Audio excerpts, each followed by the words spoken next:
저도 재민이랑 오래 봤는데 대표 기도한 거 처음 봤어요. 제가 뒤에서 괜히 제가 더 설레더라고요. 오늘 말씀을 좀 나누려고 하는데 오늘의 말씀은 제목은 비전이라는 주제를 가지고 전하려고 해요. 비전. 비전이라는 말 들어봤죠? 비전이 뭐예요? 꿈이라고 연결되어 있잖아요. 그죠? 꿈인데 사실 이 단어의 이름은 시력이라는 뜻이에요. 시력. 시야. 얼마나 보이느냐. 여러분 시력 2.0, 1.5 막 이렇게 나눠져 있잖아요. 마이너스 1 이렇게 나눠져 있잖아요. 그죠? 그러니까 비전이라고 하는 건요. 사람이 얼마큼 보느냐에 따라 꿈의 크기가 결정이 된다라고 보면 돼요. 그러니까 얼마나 보이느냐, 얼마나 선명하냐 이런 것들이 비전이라는 뜻과 가장 연결이 되어 있는 거예요. 그러니까 제가 이걸 가지고 전하려고 하는 이유는 오늘 말씀 보면 같이 좀 교독해서 나눠볼게요. 제가 뒤에 뒷장 넘기면 맞죠? 제가 먼저 읽을게요. 이스라엘 자손이 애굽 땅을 떠난 지 3개월이 되던 날 그들이 시내 광야에 이르니라.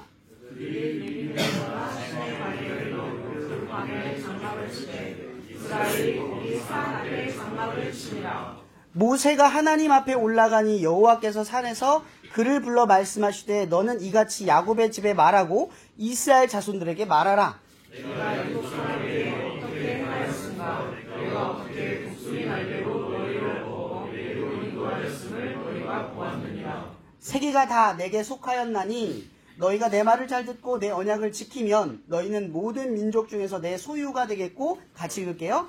너희가 내게 대하여 제사장 나라가 되며 거룩한 백성이 되리라. 너는 이 말을 이스라엘 자손에게 전할지니라. 아멘. 아까 제가 비전이라고 했죠.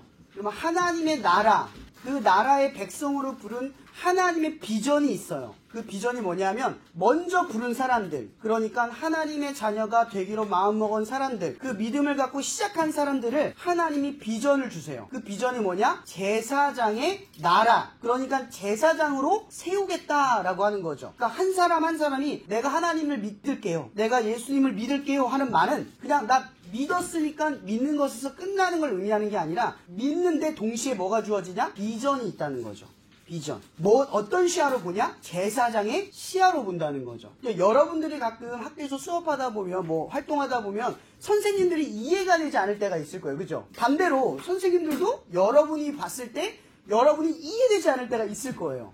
근데 이런 상황들이 왜 벌어지느냐 하면, 우리가 보는 시야가 둘 다 다르기 때문에 그래요. 선생님의 입장이 있고, 여러분들의 입장의 차이가 보는 시각에 따라 다르다는 거죠. 그러면 경찰관은, 여기 만약 경찰관이 딱 서봅시다. 그럼 경찰관은 어떤 시야로 바라볼까요? 사고가 생기는지 안 생기는지.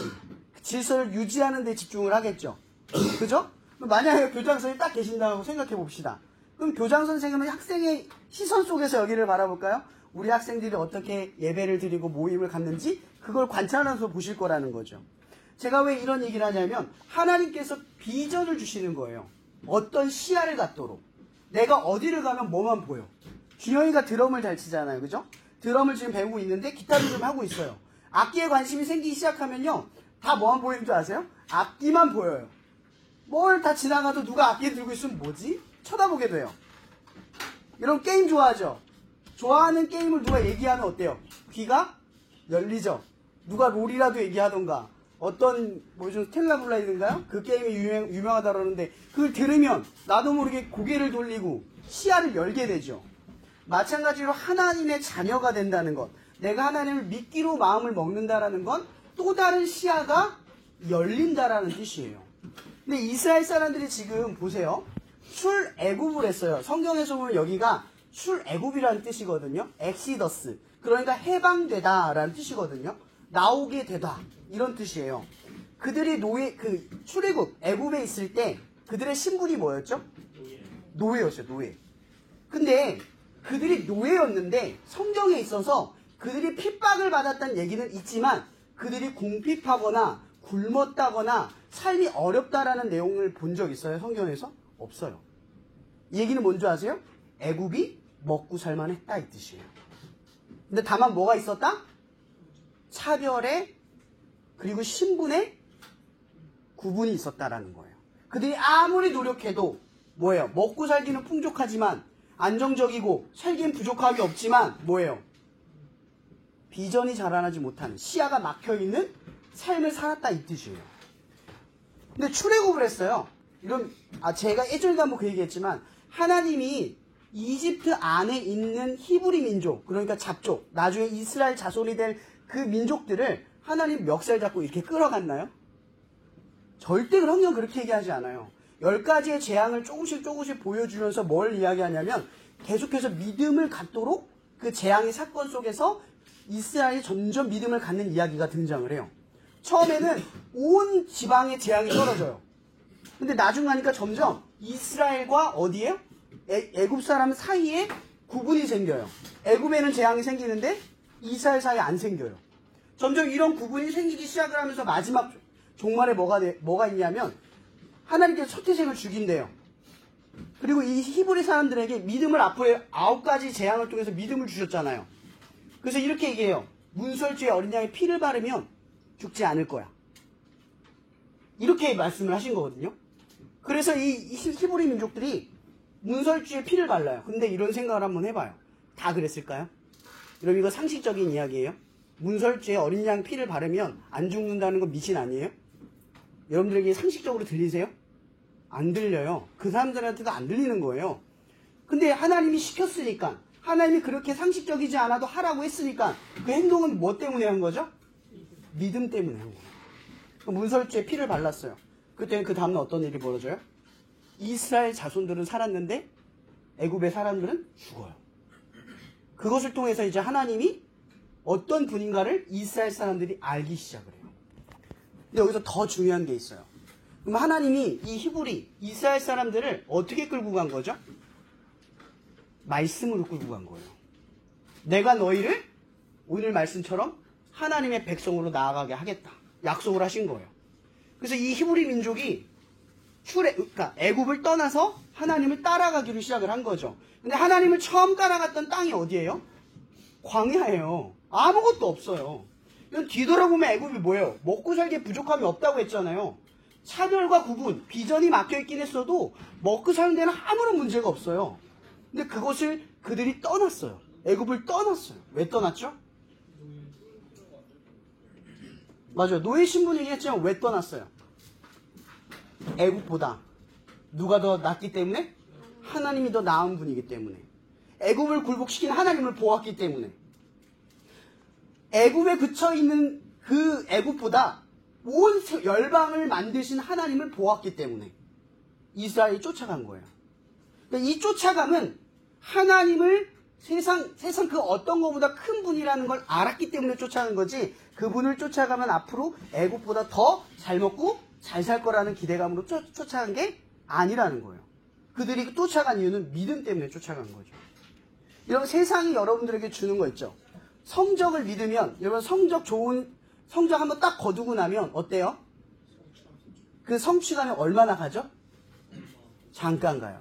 여러분 대학 원하는 대학 들어가죠? 들어가면 되게 행복할 것 같죠? 얼마 갈까요?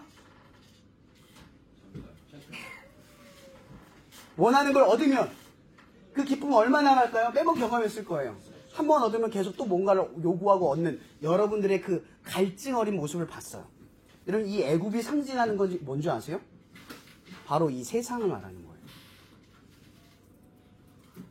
근데 이 세상 가운데에서 하나님을 말하는 거죠. 이 세상에 벗어난 사람들, 뭘로요? 믿음으로. 이 세상을 지으신 하나님을 본 사람들, 진리를 알지니 진리가 너희를 자유하게 하리라. 그럼 세상의 굴레 안에 있으면 계속 뭔가 목적을 쫓고 목표를 쫓으면 그 목표를 이루면 행복하면 진짜잖아요. 계속 행복해야 진짜잖아요. 근데 얻으면 얻을수록 다음 미션이 찾아와요. 성적 한번 좋은 성적 거두면 뭐예요? 순간 좋은데 다음엔 두려워요. 떨어지면 어떡하지? 다음에 잘할 수 있을까? 또 공부하죠. 그러니까 여러분들이 쫓는 게 여러분들에게 행복을 주는 게 사실 아니에요. 근데 계속 세상은 어때요? 그걸 쫓아가도록 만들어요. 그래서 다른 걸 보게 만드나요? 시야를 못 열게 만들어요. 세상을 지으신 하나님을 못 보고 그냥 내 눈앞에 있는 먹고 사는 문제를 쫓아가도록 만들어요. 이게 애굽이라는 거죠. 이제 애굽을 떠나서 믿음을 갖고 하나님의 자녀가 되기로 선택한 사람들이 바로 이 시야를 열고 하나님을 쫓기로 나아가기로 마음 먹은 거예요. 여러분들은 바로 하나님의 그런 자녀죠. 어떤 발걸음, 어떤 생각인지는 몰라도 오늘 이 복음을 듣고 내가 이 복음대로 살기를 마음 먹은 친구들에게는 새로운 시야가 열리는 하나님의 선택이 있다라고 하는 거예요. 오늘 말씀에 이런 게 있어요. 그들이 3개월을 되던 때에 시내 광야에서 이를 때 이 말씀을 한 거예요. 이런 아까 저는 광야를 가본 적이 없어요. 이런 광야는 그냥 허허벌판이래요. 나무도 없고요. 낮에는 태양볕이고 밤에는 갑자기 온도가 마이너스 10도, 20도까지 떨어지는 그런 기온이 떨어지는 곳이에요. 게다가 거기는 야생들이 있어서 내가 돌 위에 숨을 수가 없잖아요. 지나가던 야생 동물들에게 죽임을 당할 수 있는 그런 장소라는 거죠. 광야라고 하는 곳에 이스라엘 사람들이 잘 먹고 잘 살던 애굽을 떠나서 광야에 있었을 때 3개월이 지난 뒤에 그들의 모습은 어땠을까요? 굉장히 처량했겠죠. 근데 참 놀라운 게 뭔지 아세요? 이스라엘 자손들은 아무것도 아닌 상태예요. 광야에 놓여졌는데 우리가 이 정도로 무능했구나, 별거 아니었구나라는 걸 알 때쯤 하나님이 뭐라고 오늘 말씀하신 거예요. 내가 너희를 내 소유로 삼겠고 내가 너희를 제사장의 나라, 거룩한 나라로 만들겠다. 아무것도 없는 사람들에게 그렇게 얘기한 거예요. 그럼 여러분들이 하나님을 믿는 건요, 내가 어떤 무언가를 갖추고 있기 때문에 하나님이 믿게 만든 게 아니에요. 그냥 하나님이 약속한 거예요. 광야 같은 우리의 삶 가운데 우리를 부르시고 선택하고 그리고 비전을 주신다는 거죠. 근데 그 비전은 능력과 자질과 가진 것에 있는 것이 아니라 하나님의 선택과 하나님의 책임 아래 있다는 거죠. 보세요. 이스라엘이 애굽 땅을 나와서 하나님을 쫓은 건 그들이 하나님을 쫓은 게 아니라 하나님이 그들을 인도해낸 거예요. 근데 이 인도한다는 건 무슨 뜻인지 아세요? 하나님이 책임진다는 뜻이에요. 그러니까 믿음이라고 하는 건요, 엄연히 말하면 내가 하나님을 믿고 하는 행동을 통해서 하나님이 나를 책임져 주실 거라는 믿음을 갖는 거예요. 그래서 믿음으로 믿음에 이른다라는 말을 하박국에서 말하고 있는 거죠. 그래서 오늘 본문의 말씀에 우리에게 비전을 주세요. 여러분들에게 단지 눈앞에 보여 있는 것들을 쫓아가서 이룰 뿐만 아니라 여러분들을 하나님의 비전, 그러니까 제사장의 역할을 부른다는 거죠. 그 제사장의 역할이 뭐냐면 바로 이런 겁니다. 제사장은 첫 번째, 성별하는 역할을 갖고 있습니다. 뭔지 아세요? 여러분들이 친구들 사이에 어디 가운데 있을 때 여러분들은 거룩한 것과 거룩하지 않은 것을 분별해내게 만드는 성별하는 역할을 갖고 있다는 거죠. 이게 여러분들의 역할이에요. 그리스도인으로 살아가는 사람들은 하나님 앞에 거룩한 것과 거룩하지 않은 것을 구분하게 보여줘요. 이게 제사장이에요. 두 번째 역할, 제사를 드리는 제식과 제의를 말씀 그대로 순종합니다. 자, 이건 뭘 의미하죠? 본이 된다는 뜻이에요. 제사장은 본의 역할을 갖는다는 거죠. 또 다른 비전이 뭐죠? 재판장으로서 판결용패에 있는 우림과 둠빔으로 심판과 결정을 내요. 이게 뭐예요? 여러분들은 어디를 가든 기준점이 된다는 거예요. 누군가를 판단하진 않아도 여러분 때문에 누군가는 죄를 알고 누군가는 선을 알 수 있다는 거예요. 자, 제가 여러분들에게 이야기하고 싶은 게 바로 이거예요. 여러분들은 하나님의 자녀입니다. 그리고 동시에 하나님은 여러분들을 제사장으로 부르고 선택하셨어요. 여러분들이 원하든 원하지 않든 이 기도 모임에 오는 여러분들을 바라보는 세상 사람들은 바로 여러분들을 보면서 제사장임을 알 거라는 거죠. 여러분들이 제사장이에요. 세상 사람들은 하나님이 누군지, 하나님 앞에 어떻게 해야 되는지, 하나님 앞에 무엇이 성결하고 무엇이 옳지 않은지 여러분 덕분에 알게 돼요. 이게 여러분들의 비전이라는 거죠. 여러분들은 오늘 이 말씀을 통해서 한 가지 비전을 바라봤으면 좋겠어요. 우리 말씀에서는요, 성적 몇을 얻고, 스펙을 뭘 얻고, 어떤 자격증을 얻고, 이런 성경에서는 이런 얘기는 하지 않아요. 다만 성경에서 이야기하는 것은 믿음으로 제사장의 역할을 따라 살아가는 사람들을 누가 책임진다? 하나님이 책임진다. 근데 그렇게 원망할 수 있죠. 나 하나님 원하는 대로 했는데 왜 나 책임 안 지세요? 그런 상황이 벌어질 수도 있어요. 근데 한번 생각해 보세요. 다 믿었는지 아니면 우리의 선택 가운데에서 내가 할 수 있는 부분만 믿었는지. 우리의 믿음이 부족해서 하나님의 책임지심이 역사하지 않을 때도 있어요. 그리고 간혹 여러분들의 믿음을 더 곤고히 하기 위해서 하나님은 여러분들을 가만히 두실 때도 있다라고 하는 거죠. 여러분, 하나님이 책임지신다 라고 하는 것, 이거 마지막으로 기억해 주세요. 하나님이 책임져주는 책임져 준다는 뜻은 내가 원하는 때에 내가 원하는 결과로 오시는 게 아니라 하나님이 우리에게 가장 위대한 목적과 계획을 이루는 그 때에 이르기까지 여러분들을 책임지신다는 뜻이에요. 그래서 절대 좌절하거나 믿음을 포기하거나 뒤돌아서지 마세요.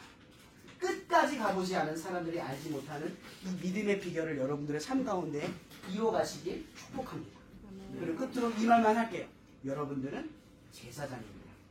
기도하고 마실게요.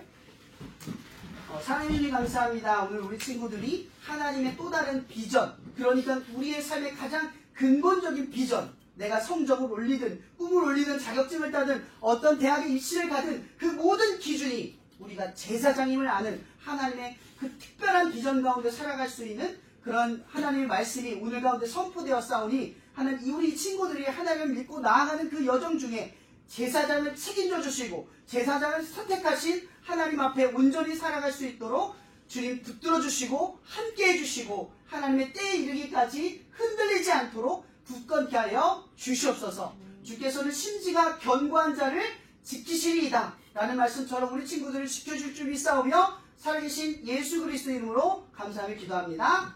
아멘.